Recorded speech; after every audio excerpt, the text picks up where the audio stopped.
I'm Miles Berry, I'm Professor of Computing Education at the University of Roehampton, and I'm also the tutor for our secondary PGCE course in computing.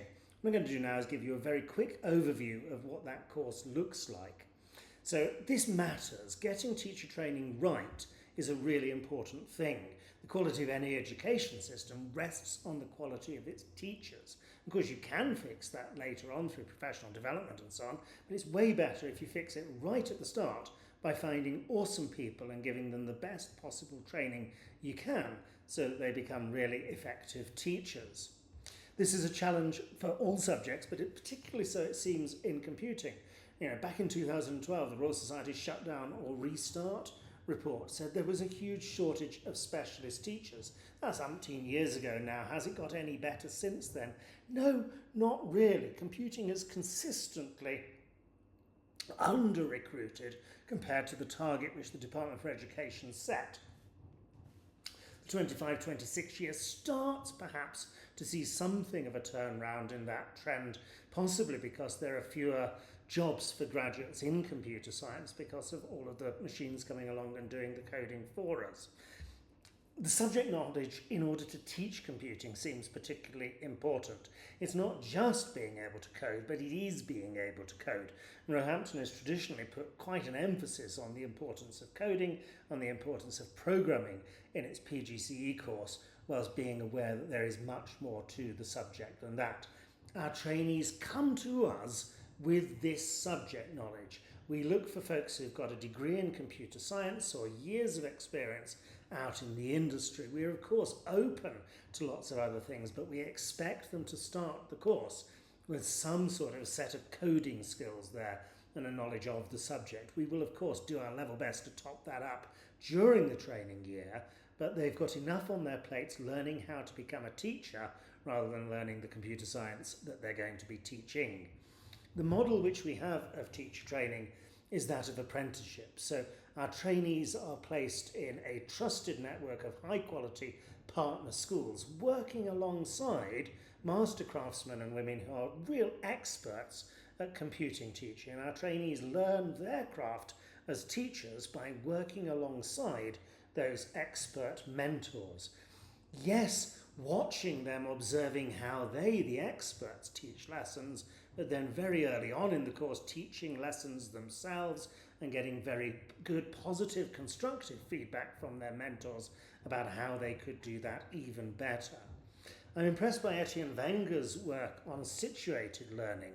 And Wenger recognised that learning isn't just about making sense of things or just about experience. The bottom left of the diagram there, which of course we're very good at Roehampton, but also the top right of learning by participating in a community of practice there. And also this sense of taking on the identity of a teacher. And so we look to our mentors in school to do all they can to provide that opportunity for practice. We do all we can on the Wednesdays throughout the course to have our trainees reflect on that experience, that practice in school, and make sense of that alongside the readings and all of the academic work, which provides a broader context for that practice. But we also want them to feel that sense of being part of the teaching community in their school, and yes, taking on the identity, the character of a teacher. Teacher training in this country takes place within a regulated environment, so the Department for Education specify the curriculum for all initial teacher training and early career development courses. So the ITT-ECF that you will see reference to throughout the course sets out all that a trainee needs to learn, that, the declarative knowledge, as well as the skills that they need to acquire, the procedural knowledge. We tend to see the Wednesdays on campus, the academic essays, as addressing the learn that's, and the Mondays, Tuesdays, Thursdays and Fridays out in school as learning that as the how-tos. And I very much encourage trainees and mentors to use this framework as the curriculum, as the requirements for what happens on those Mondays, Tuesdays, Thursdays and Fridays in school, of the list of procedural knowledge, of skills that new teachers need to acquire. Of course, the summative assessment of this is not based on the ITT ECF, but remains focused on the DFE's teachers' standards of the 8 things that all new teachers must be able to do. And so towards the end of the training year, in the consolidation phase profile meetings, mentors and trainees sit down side by side and identify and confirm, really, that the trainee can do all 8 of these things. And yes, of course, part 2 of the teacher's standards of maintaining the public's trust in the profession, of not undermining fundamental British values and abiding by the ethos and standards of the school itself.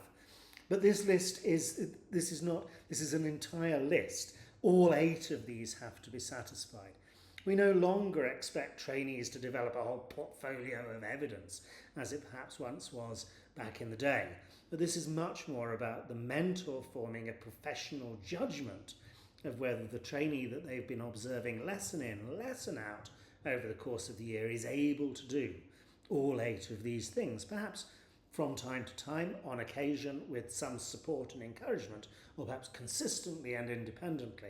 There has to be an agreement that, yes, all 8 of the teacher standards have been achieved by the end of the course. Quite up front with trainees and say there are just 5 things that matter on this particular course, and the most important of those is school experience. 50% of the time and 50% of the credits now of the course are based on how they're doing the craft of the teacher in school, of can they teach. And this of course matters, yes, to them, but also to their pupils. If they're not good in the classroom, then it's not only their training that is not progressing well, but that has a negative impact on their pupils' own education. So we absolutely prioritise school experience here. Couple of computing modules, assignments really. So I'll talk a little bit more about those in a little while's time. And we also have a very, very good professional studies programme, which my colleague Steve Abrams coordinates. Not going to talk about that in this video. And the 5th of these 5 things is about professionalism, and you might see that in terms of part 2 of the teacher standards, but that is partly about just turning up, about being there, about being a reliable colleague, about somebody with whom teachers in school would want to work. It's about not letting down the profession, certainly not letting down the school or the mentor or the university, but maintaining that high standard of professionalism that we've come to expect all teachers to have. What does teaching look like? Well, Rosenshine's principles are very much embedded within that initial teacher training early career framework, as well as what our friends at Ofsted are looking for. They, of course, all have direct application to what computing education looks like, but there's also very good advice on what effective computing pedagogy specifically looks like, and I think we use as a reference for that the very good guide from the Raspberry Pi Foundation when it was part of the National Centre for Computing Education, and those 12 pedagogic principles that are then amplified in their excellent big book of computing pedagogy. It is worth my saying something on this recording about what sets computing apart from all of the other subjects that we offer at PGCE in, that secondary schools offer GCSE or national curriculum courses in relation to. Part of that is, I'm sure, about the fast-changing nature of the subject, that Moore's law applies to computing because the technology gets faster and faster. That we double the number of transistors on the microchip every 2 years, possibly 18 months or so, and that rapidly expands what we're able to do with this digital technology. And of course we think of the particular advances in the last, 3-4 years or so with what we can now do with generative AI that very, very few of us would have predicted half a decade ago. I suppose one of the other things that sets computing apart is that it goes wrong all of the time. There are bugs inherent in this, and a big part of computing education is getting pupils to cope with the occasions when it doesn't work and to actually see that as a learning opportunity, to be able to fix the mistakes that they themselves have made. We can see this at another level entirely in terms of the bugs in our teaching, but just this notion of It goes wrong all of the time, and debugging is a very, very important part, yes, of programming, but of working with technology far more widely. And part of that is down to the provisionality of the subject, that Command Z or Control Z allows you to step back and have another go at this. And I don't think all other subjects have that sense of we learn from our mistakes, and being able to correct our own errors is a big part of what we do in this subject. Of course, we get instant feedback. You write a program on a computer and it tells you straight away what the problems are with that. I will leave it as an exercise for the viewer to see how many of the bugs there are in the little Python drill and practice maths game you see on screen. I think there is something which makes computing particularly interesting, as it is both art and science. It is a craft, it is an engineering discipline.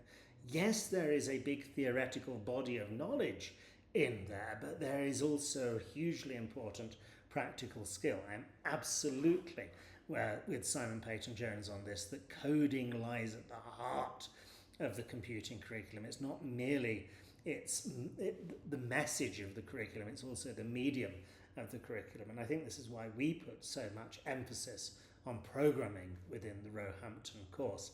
As he says there, without programming, computer science would be a dry theoretical husk of a subject. Hopefully that's going to get better, really is. So that's a very positive presentation of it.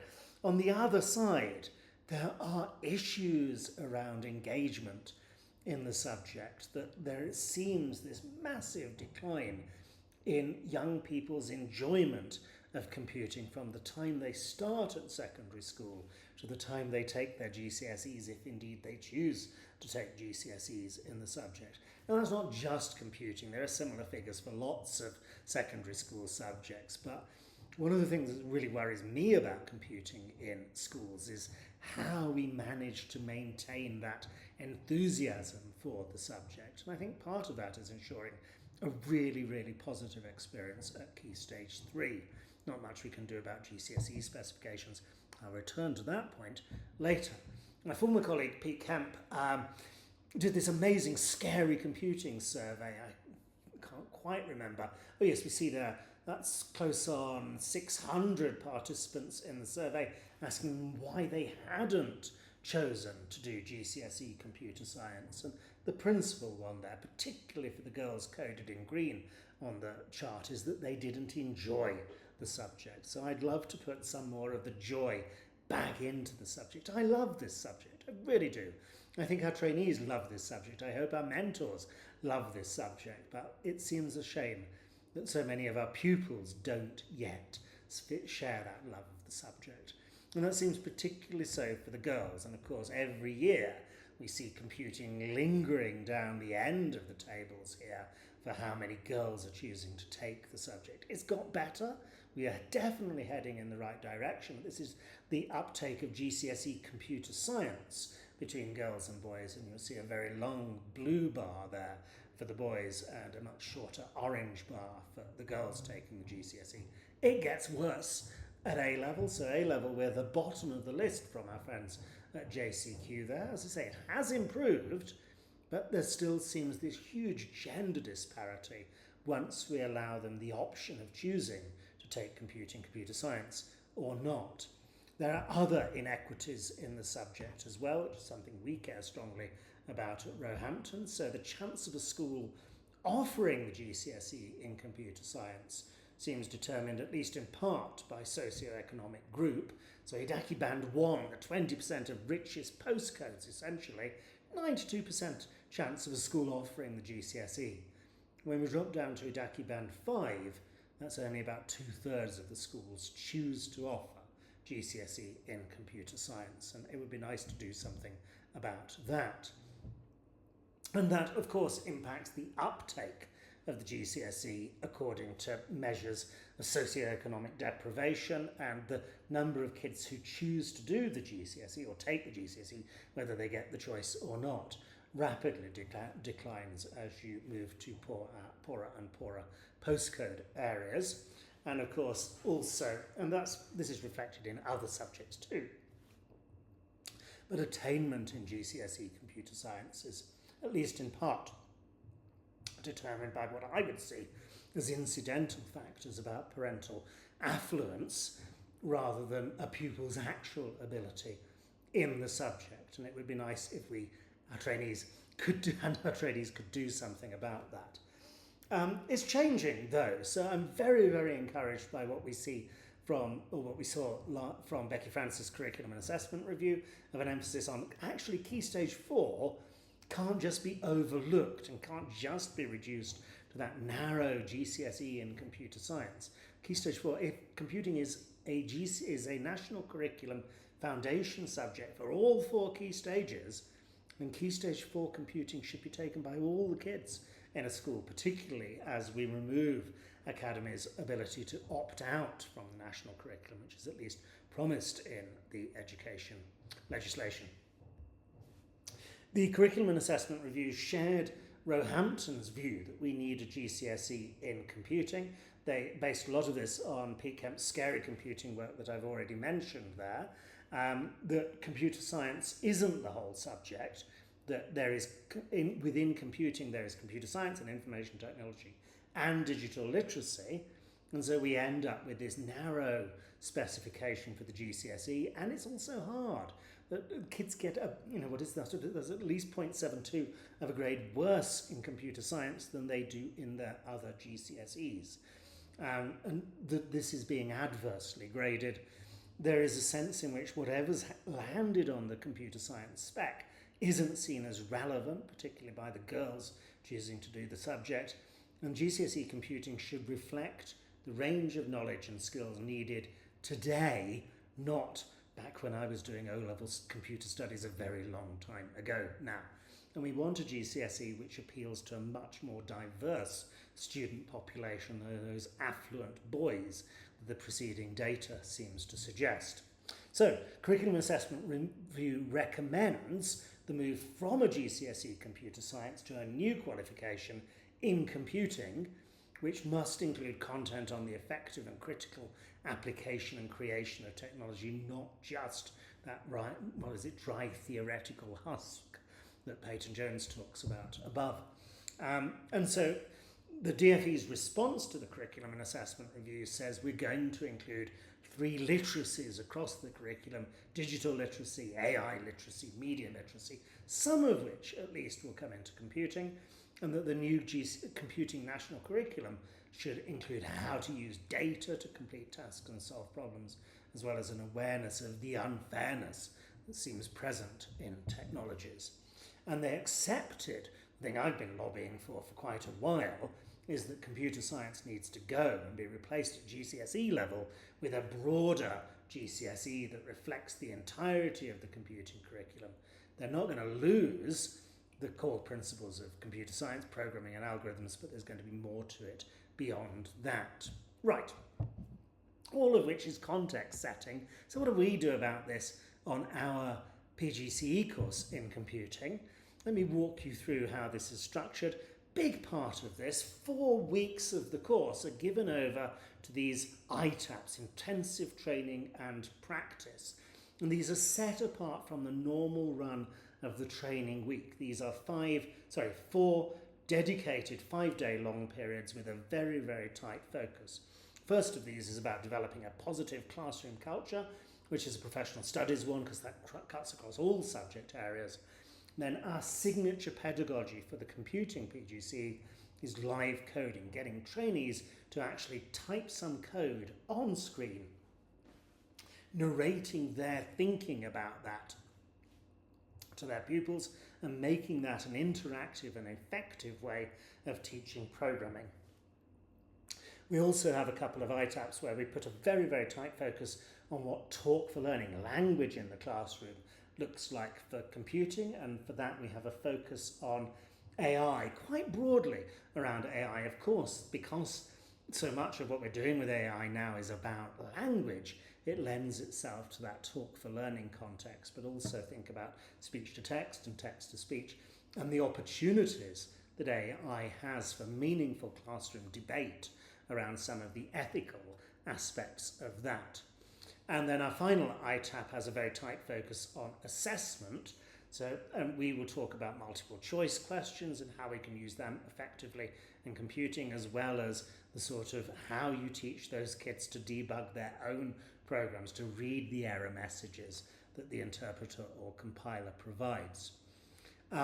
Focus for all of the ITAPs is now on teaching, supporting our trainees in how they adapt their teaching for pupils with special educational needs and disabilities, and that's because of the government's education white paper, Everyone Achieving and Thriving, a very, very tight focus on making sure that SEND pupils are not, or the disadvantage that they experience is minimised rather than increased. This is what the course looks like. There's plenty more detail about this on the external facing Moodle. You'll see where the ITAPs fall in bold on there. We start with the things which are immediately necessary for being able to teach. By the end of that first term, we want all of our trainees to be able to stand up and teach a decent enough lesson where every kid in the class makes some sort of progress during the lesson. So that's really where our focus is. And you'll see again, the themes I've talked about teaching of programming and the live coding as part and parcel of that. Then in the second half of the year, from January onwards, we look at broader issues, assessment for learning, particular focus on adaptive teaching. We talk about how they can demonstrate that their teaching has been effective by comparing scores before a unit of work and those after a unit of work, and looking at the progress each of their pupils has made.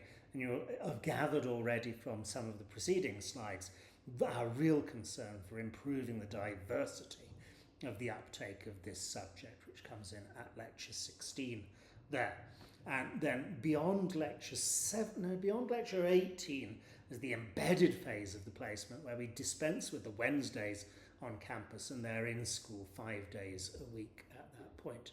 They write a couple of essays for me. The autumn term one, which is handed in just after the Christmas break, is about the effective teaching of computing. So how should computing be taught to ensure all succeed? Notice the all there.